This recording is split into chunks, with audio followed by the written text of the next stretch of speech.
Trump is talking about getting rid of income tax and replacing it with tariffs. I asked him about that on the podcast. What? I thought he was joking around. Yeah, exactly.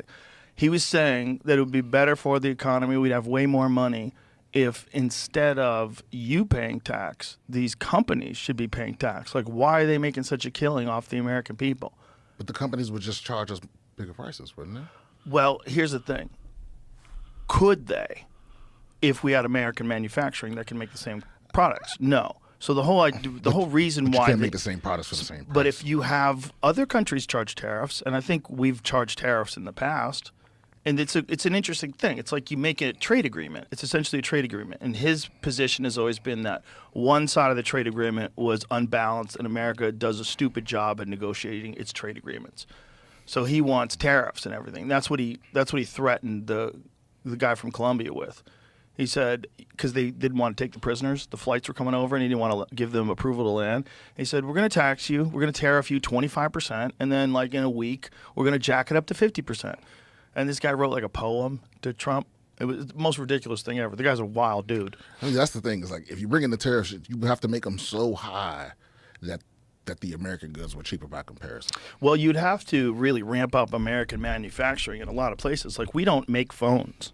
That's one of the craziest things about America. We can't make a phone. We can't even make a phone. We make mistakes. Well, I mean, maybe we could make a phone. Isn't there one phone that is made in America? Is there one phone that's manufactured here? I think there is. I mean, even if it's assembled here. Is it the nothing phone?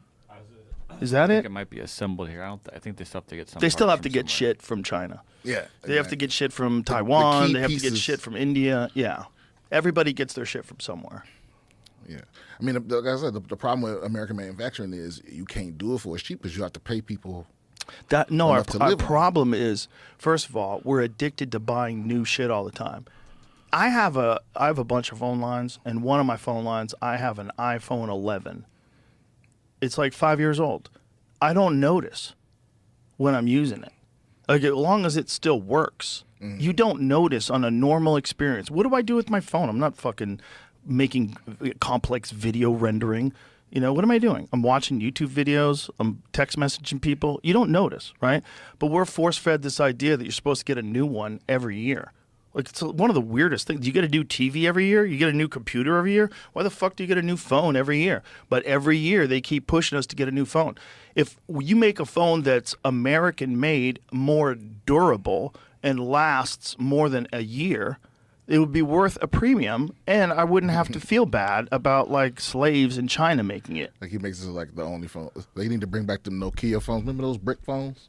Yes. They Well, were don't just do that. indestructible? Make it dope. Make Just it a dope phone. But you know, I don't know, man. I think those days are long gone.